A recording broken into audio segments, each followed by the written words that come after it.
Alors, poursuite du cours de dynamique, avec cette fois, encore on a des exemples, mais des exemples qui sont tellement fréquents qu'on les met dans le cours.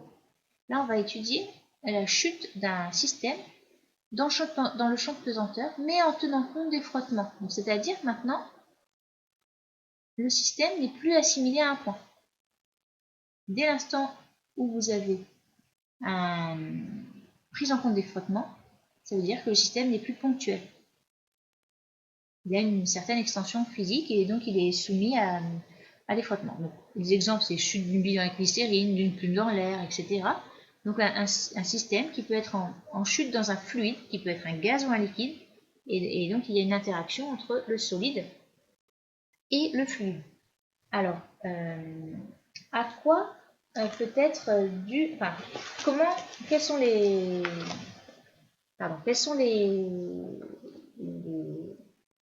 paramètres qui vont modifier la force de frottement, qui vont intervenir dans la force de frottement. Donc là, évidemment, j'aurais posé la question, mais vous vous doutez bien que si vous avez un grand système, eh bien, il va être davantage soumis à la dimension du système et surtout sa section. Si vous avez simplement un petit système comme ceci, ou si vous avez un système comme ça, et bien forcément, la force de frottement ne sera pas la même. Là, on peut avoir la même section. Donc là, la section, ça serait ceci. La section. On peut avoir la même section, mais si la forme n'est pas la même, la section, c'est la surface maximale qui va pénétrer dans l'air. Mais si vous avez quelque chose de ce type-là, une espèce de bout de pluie, par exemple, on a la même section, ici. Une toupie, par exemple, on a la même section. Par contre, le CX ne sera pas le même. Donc la forme du solide va intervenir. La forme du solide intervient par ce qui s'appelle le CX, le coefficient de pénétration dans l'air. Là où vous allez encore, vous vous rendez bien compte que si vous êtes si vous êtes à vélo par exemple, ou à mobilette, ou n'importe quoi, si vous allez très vite dans l'air, eh bien la force de frottement que vous sentez n'est pas la même. Donc la vitesse relative, vitesse du solide par rapport au fluide, va intervenir. Également, si vous êtes dans l'eau, vous n'allez pas ressentir la même force de frottement si vous êtes dans l'air. Donc la nature, la masse volumique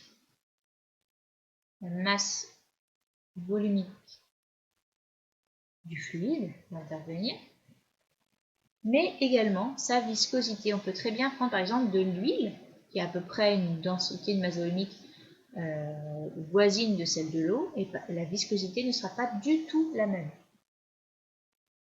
Donc viscosité du fluide. Alors maintenant, on a deux possibilités. Soit le fluide va à faible vitesse, alors faible vitesse,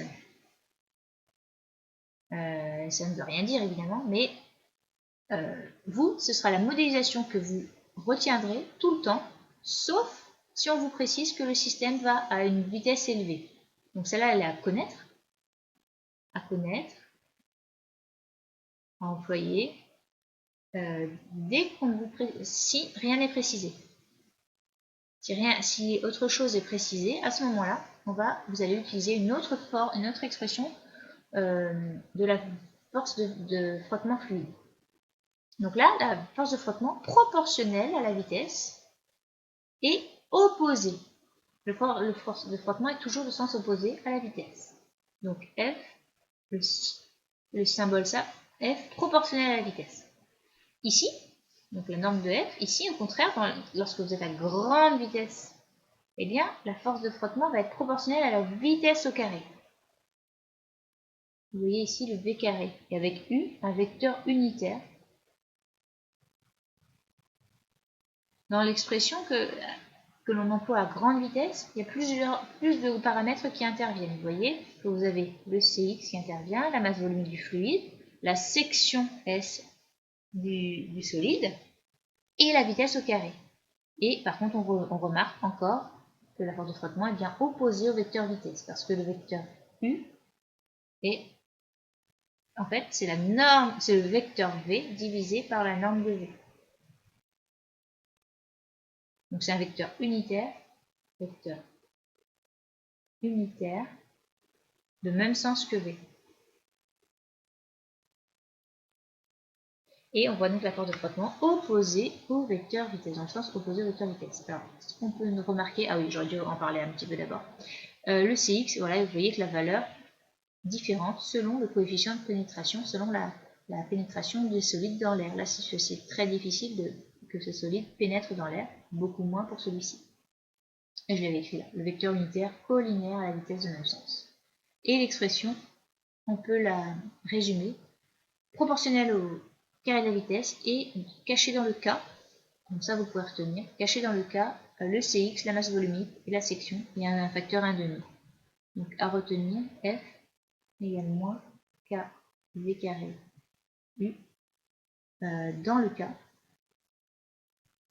Entre guillemets, hein, vitesse élevée, ça veut rien dire.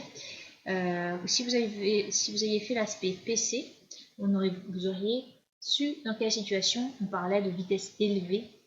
En fait, il y a un nombre, le nombre de Reynolds qui permet de quantifier cette vitesse dite élevée. Petit exemple, mouvement de chute, vous l'avez fait déjà à de très nombreuses reprises. On lâche une balle d'une hauteur h sans vitesse initiale. On considère la modélisation de la force de frottement à faible vitesse. Hop. Donc,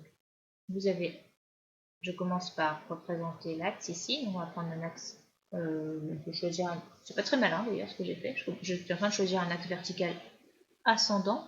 Étant donné que le système est en train de chuter comme ceci, peut-être plus simple de représenter un axe vertical descendant. Donc, unitaire UZ. Donc le système, c'est la balle escalier assimilée à un point M, cercle fois non. Donc le système, c'est la balle. Référentiel terrestre ami délié 1, toujours.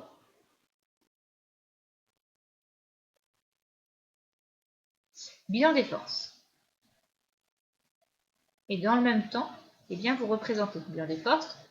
Vous savez bien le poids, bien sûr, dont l'expression est mg. Vu le choix que j'ai effectué, mg, je projette le vecteur g sur les vecteurs de la base choisie. On a m, g, uz. Je représente le poids comme ceci. Et, contrairement à ce qu'on a fait précédemment, on a une force de frottement, F frottement, dont l'expression va être, donc on avait dit, on considère la force de frottement à faible vitesse, donc de la forme moins alpha v. La vitesse étant, la vitesse en rose, le vecteur vitesse va être comme ceci, la force de frottement opposée au vecteur vitesse, donc force frottement comme ceci. Et maintenant, que tout est fait comme ça, il ne reste plus qu'à projeter, alors sur le vecteur uz, parce que là, vous avez un mouvement plan, on voit bien qu'on ne va rien avoir selon E, Y et X. On va avoir m z point de t égale mg moins alpha z point de t. C'est une équation que vous avez déjà rencontrée à plusieurs reprises dans le TD, etc. Donc, je simplifie par m, je vais la mettre sous forme canonique et faire intervenir un paramètre, une grandeur taux égale g, que l'on peut écrire sous la forme vz point plus vz sur taux. Donc on a une équation différentielle du premier ordre. Il s'écrit comme ceci. Hop, vous résolvez. Celle-là, vous ne vous pose aucun souci. Donc vous avez vz dt de la forme a exponentiellement t sur taux, plus la solution particulière. Ah, je réécris si vous voulez l'équation. On a donc vz point plus vz sur taux égale g. Et là, on s'aperçoit que donc la solution particulière, c'est une constante. G, le second membre, est une constante. Donc, solution particulière, constante, ça veut donc dire qu'on a 0 plus Vz particulière sur taux égale G. On en déduit Vz particulière égale G taux. Je rajoute G taux. Et je détermine la constante Vz de t, donc c'est égal à G taux plus A exponentiellement section taux. Je n'ai même pas écrit où taux égale donc M sur alpha quand même, il faut peut-être préciser ce que c'est. Et détermination de alpha, pardon, de A. On sait que à t égale 0, la balle est lâchée sans vitesse initiale. D'où A égale moins G taux, et j'obtiens Vz de t égale G taux, facteur de 1 moins exponentielle moins t sur taux. Et là, en fait, ceci, on aurait pu en parler avant déjà, mais c'est homogène forcément à une vitesse, et ça correspond à quoi? G taux correspond à la vitesse, regardez bien l'expression, à la vitesse atteinte quand t tend vers plus l'infini, atteinte par le système, par la balle, à t tend vers plus l'infini. Lorsque t tend vers l'infini, on va l'appeler la vitesse limite. Et donc, on va exprimer la vitesse, donc Vz de t, va tout simplement s'écrire V', facteur de 1, moins exponentielle, moins t sur t. Et lorsque vous tracez, donc Vz, vous avez une vitesse initiale, avec ici V', que vous lisez taux grâce à la tangente, l'intersection de la tangente, et de la vitesse finale, la vitesse limite, pardon. Le régime permanent, donc 1 taux, 2 taux, 3 taux. Tout ça, vous connaissez. Hein, maintenant, on vient de terminer le chapitre sur les régimes transitoires permanents, etc. Régime transitoire, vous vous demandez au bout de combien de temps, etc., etc., etc. Donc ça, cet exercice, on l'avait déjà fait sur le chapitre régime transitoire de premier ordre. Je le refais là pour vous montrer qu'évidemment, tous les chapitres sont liés et que ce soit en méca ou en élec, on obtient les mêmes équations, les mêmes types d'équations différentielles, que l'on résout de la même façon. Les commentaires sont les mêmes, régime permanent, régime transitoire, etc. Il faut juste être, par contre, plus vigilant encore qu'en élec, parce qu'en méca, vous avez la notion de vecteur. Et donc, attention à l'homogénéité scalaire, à l'inhomogénéité scalaire-vecteur. Trop d'entre vous, vous écrivez un scalaire égale un vecteur, mais il ne faut pas que vous soyez surpris si au moment des DS, ou d'école hein, d'ailleurs, eh bien vous n'avez aucun point parce que c'est inhomogène. Même si ça vous paraît moins grave que d'écrire une longueur égale une force, ou n'importe quoi, eh bien c'est aussi grave en termes au niveau de l'évaluation. Vecteur égale scalaire intérieur. Voilà, donc ça à retravailler, mais ça ne devrait vous poser aucun problème.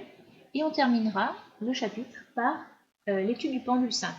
Donc, un exercice classique de chez classique à maîtriser dans tous les sens, dans le sens, enfin, parce que vous avez des projections qui sont à maîtriser justement. Et on va voir, on va le faire. Voilà. Donc, essayez de le faire seul peut-être avant de regarder la vidéo.